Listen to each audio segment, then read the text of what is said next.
In September 1781, the French fleet won one of the most important victories in history at the Battle of Chesapeake. Just over a month later, with no means of reinforcement or evacuation, Lord Cornwallis surrendered his army to George Washington at Yorktown.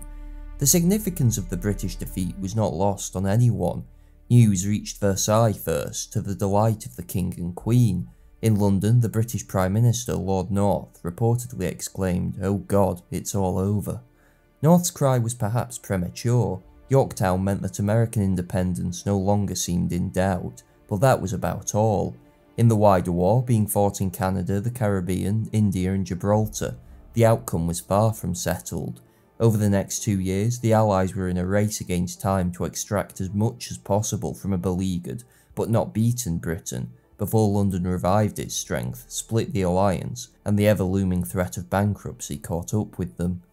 North's government staggered on for a few months longer with the support of the king, who was not yet reconciled to the loss of America, believing if the 13 colonies went, the rest of Britain's empire would soon follow. But by March 1782, the game was clearly up for the unfortunate Prime Minister, and he was replaced with a ministry formed by Lord Rockingham. The old departments of Northern and Southern Secretary were combined into one Foreign Office under Charles James Fox, whilst the Earl of Shelburne took over the colonial portfolio, technically still responsible for the rebellious colonies. The new government almost immediately began peace negotiations, but this was about all the fractious cabinet agreed on. Fox and Shelburne began bickering straight away, with the Foreign Secretary wanting to grant immediate independence to the colonies so as to better focus on the Bourbon powers, while Shelburne still aimed to try and preserve some form of link with the Americans. Had the defeat at Yorktown put the whole war effort in existential peril, minds might have been more focused, but Britain was far from beaten across the rest of the world. More than 30,000 troops remained in North America, with New York and Charleston still under occupation. British naval strength was gradually reviving, and French attempts to oust the East India Company in the subcontinent had failed. True, Gibraltar seemed liable to fall at any moment, and the Bourbon powers were preparing to deliver the coup de grace to the British Empire by seizing Jamaica, but London's problem was arguably that the military situation gave her too much freedom of action for a fractious cabinet to deal with. The situation was perhaps best exemplified by the farcical scene of Shelburne and Fox each sending their own representative to begin negotiations in Paris. Across the Channel, the Allied powers were also ready for talks. At the beginning of 1782, both America and France were in strong positions militarily, but financially, the countries were facing serious problems. In the 13 colonies, the worth of a paper dollar had dropped 700 times less than its face value, and everyone was aware that the mutinies that had occurred the previous winter could happen again at any time. France, expecting a short conflict in 1778, had instead fought for 4 years at enormous expense, and was approaching a serious risk of bankruptcy. Just Spain remained generally in favour of continuing the war, as despite having reclaimed Minorca, Gibraltar remained an essential aim. For several months, the only American representative was Benjamin Franklin, with Adams still negotiating a commercial treaty in the Netherlands, and John Jay becoming bedridden with influenza almost as soon as he arrived from Spain. Franklin was generally in favour of reconciliation with Britain, but immovable on the issue of full American independence. The question for the British was thus on what terms the colonies would be granted independence. Fox favoured an immediate recognition, which he hoped would see the US drop out of the war, while Shelburne only wanted to extend recognition as part of a general settlement with the Bourbon powers. Franklin and the French Foreign Minister Vergennes had agreed to negotiate separately, but to conclude no separate peace. Franklin was thus left in a delicate position. A separate peace likely meant one more favourable to the US, as the British would make extra concessions to break up the coalition, but it also meant betraying the French, on whom the US was financially dependent. Franklin played the double game subtly, convincing Shelburne that if Britain offered generous terms to the US, he would help Britain counter the more extravagant Franco-Spanish demands by threatening to make a separate peace. Whilst the talks with Franklin were ongoing, the British were concurrently negotiating with the French as well, more specifically the Foreign Minister Vergennes.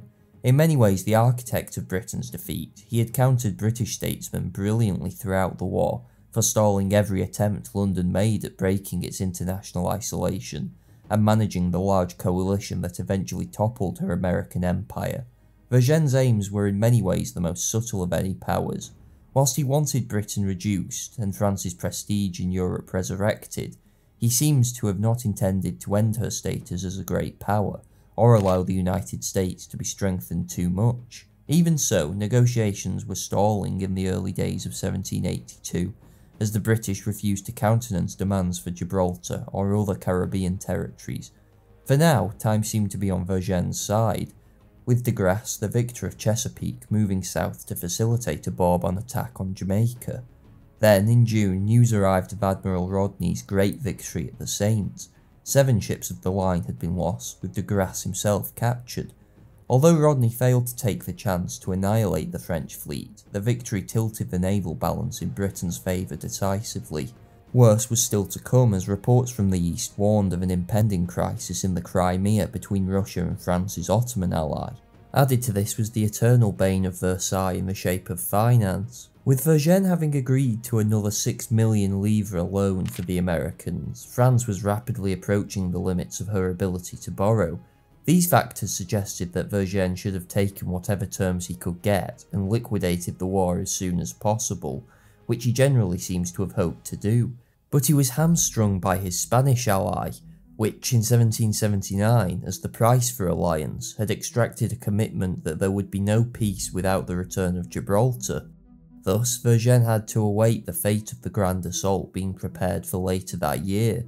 Negotiations then, by mid-1782, seemed at an impasse. However, on the 1st of July, Rockingham died and George III appointed Shelburne Prime Minister, whom Fox refused to serve under, finally allowing for some clarity in British policy.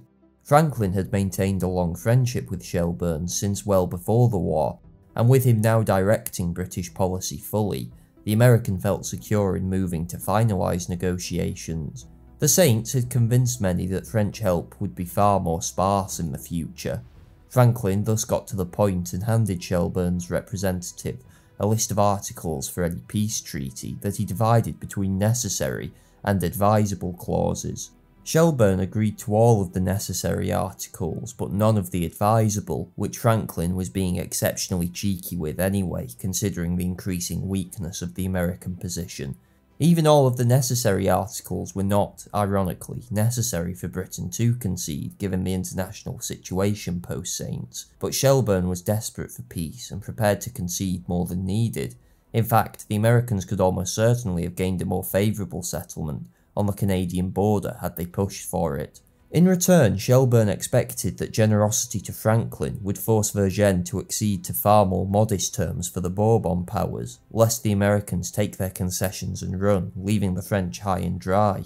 His plan was partly scuppered by a few remaining stumbling blocks with the Americans, particularly compensation and treatment of loyalists. These could probably have been dealt with had Franklin not fallen ill with kidney stones, to be replaced by a recovered Jay, who feared a British trick and thus continued to string out negotiations. At best an amateur statesman, at worst an incompetent, Jay convinced himself Britain and France were conspiring to strike a bargain at America's expense.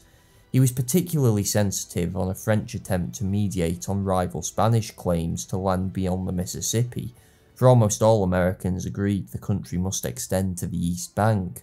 By mid-August, Jay's suspicions that France was preparing to sell out America got the better of him. Essentially disobeying Congress's orders, he informed Shelburne that the US was prepared to abandon the French alliance and privately encouraged the British to recapture West Florida from Spain. With the hostile coalition successfully broken up, though more thanks to American rather than British efforts, Shelburne moved to conclude peace, which was finally done on the 30th of November, 1782. The US received a recognition of its independence, fair settlement and territorial boundaries, and fishing rights in Newfoundland. Britain, by contrast, gained an agreement on debt repayment and nothing else. The vague promises to loyalists were immediately reneged upon by the Americans, and native allies were hung out to dry, something declared as shameful and unpardonable in the House of Lords. The apparent leniency of these terms, not to mention betrayal of Britain's allies among loyalists and native tribes, saw Shelburne ejected from office and left his successors squabbling over the precise nature of America's northeastern frontier and fishing rights. Although the agreement of November the 30th was technically conditional on terms also being reached between the British and French, it was regarded by everyone as a de facto end to the war in North America.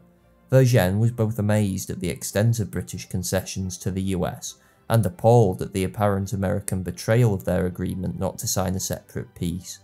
Now desperate to conclude terms himself, France also moved to rapidly end their war. Negotiations had again been ongoing with Britain since Shelburne's accession to the premiership in July. De Grasse was sent back to France with a memorandum reporting that Shelburne was in favour of wide-ranging concessions, but when Vergennes' representative was sent to confirm these, Shelburne denied having ever seen them. Nonetheless, he agreed to discuss the proposals anyway, declaring his hope that the peace would lay the foundation for a reconciliation and a new entente between Britain and France over Eastern Europe.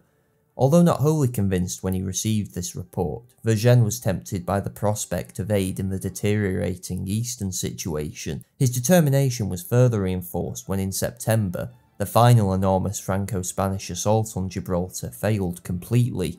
With the military situation turning against France, and money still draining out of the treasury, Vergennes chose to expedite the process by whittling down the number of concessions France demanded from the peace. But Aranda, the Spanish negotiator, was still not prepared to see Gibraltar go, stalling talks yet again as Britain refused to part with the rock that had now carved out a place in British hearts for its heroic resistance.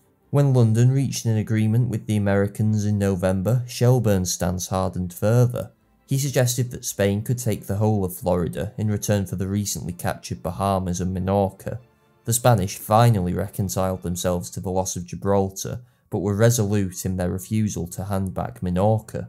Reluctantly, the British conceded, and the basis for an agreement with Spain was reached. For Vergennes' part, despite France having been the most important factor in the Allied victory, his spoils were notably small. Tobago was about the only significant colonial prize, though the more general aim of restoring France's prestige in Europe and reducing British power had undoubtedly been accomplished.